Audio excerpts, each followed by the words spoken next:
Hey everybody, welcome to Goshen Prepping. I find that if we look at other people's lists, it really helps us out as preppers. Sometimes we'll get ideas of things that we need to stockpile and things that, oh my gosh, I would never stockpile that. And with that, I'm going to go through a real short list today so we can be ready. Let's go through the whole thing and see. This is from a person named Heather Taylor, 9 cheap, lasting grocery items for your emergency stash. There we go. And that really makes me think because I want to have cheap and I want to have stuff for my emergency stash. Let's go through it. Just 9 items. Number 1, peanut butter. Oh yes, I love peanut butter. And for emergencies, I couldn't agree more. Peanut butter is fantastic. I like the sugar-free stuff because there's not a lot of chemicals put in there, not a lot of sugar that's put in there, and it's very high in proteins, which makes it very healthy. However, long term, not so much. We're only talking about for peanut butter, maybe a couple years. Number 2, jelly. And this is funny. It says best known for pairing well with peanut butter. It's approved by the CDC because it's a high energy food. Sorry, I don't mean to laugh, but approved by the CDC. Now you can have emergency ration jelly.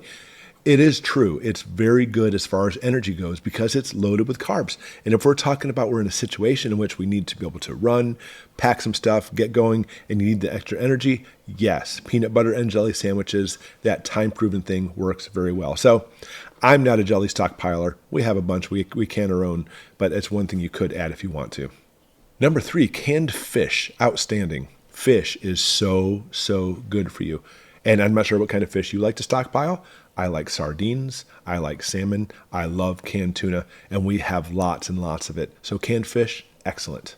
And don't forget legumes, full of fiber and protein. Yes.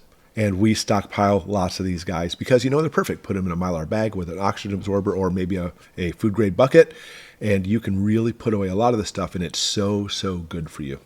Canned meats. They say ham, spam, and corned beef. I like the corned beef part, but they totally omit chicken. Canned chicken. It's probably one of the most inexpensive ones, but you can get all kinds of meat. High protein is good for your diet. You want to make sure you have lots of proteins, be able to build muscle and stuff, and keep going. Dried fruits, lots to choose from, full of vitamins, and I'm all for this too.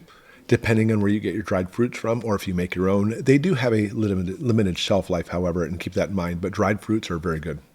Oats, yes, this is a big one right here. Yes.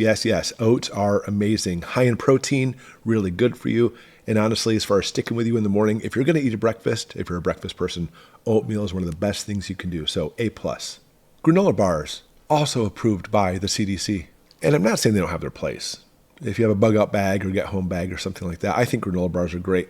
They're, in my opinion, they're a little too on the sugary side, but again, if you are having a hike out for like bugging out, for example, having the extra carbs would be good.